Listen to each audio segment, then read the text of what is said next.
वक्त तो बहुत पड़ा, लेकिन आपने अज़ल से देखा होगा कि मैंने आंसू नहीं बहाए।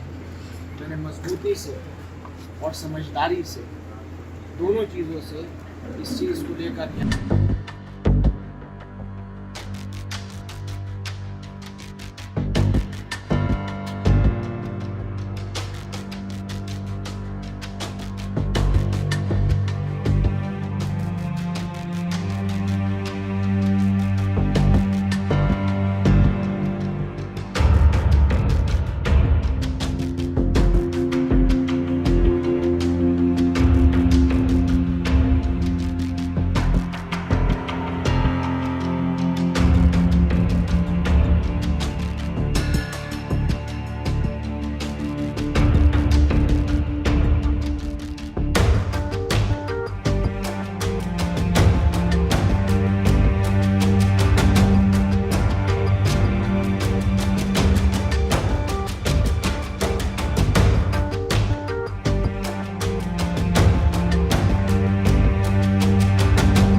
मेरे वालिद मरहूम मुझसे हमेशा कहते थे, कई जगह उन्होंने अपने बयान और इंटरव्यू में भी कहा, इज़्ज़त और ज़िल्लत का मानी सिवाय अल्लाह की कोई नहीं। अल्लाह ने हमें इज़्ज़त से नवाजा।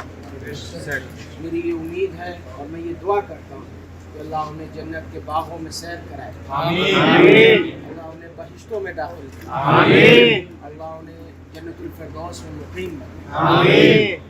आप तमाम हज़रात जो यहाँ चलकर मेरे ज़ख्म पे मरहम लगाने के लिए आए हैं, मैं तहे दिल से आप सबका एहसानमंद और शुक्रगुज़ार हूँ।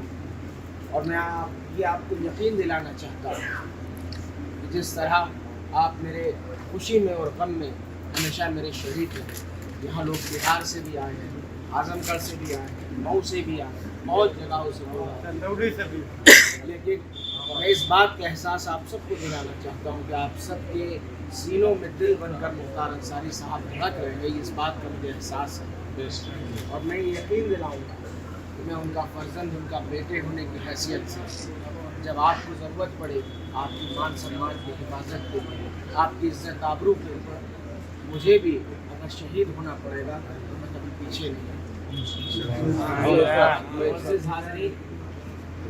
वक्त तो बहुत पड़ा, लेकिन आपने अज़ल से देखा होगा कि मैंने आंसू नहीं बहाए। मैंने मजबूती से और समझदारी से, दोनों चीज़ों से इस चीज़ को लेकर के आगे बढ़ा और मैं अल्लाह की रज़ा पर राज़ी हूँ। मौत बरहक और मौत का वक्त, मौत का दिन, मौत की जगह सब कुछ मुहैया है।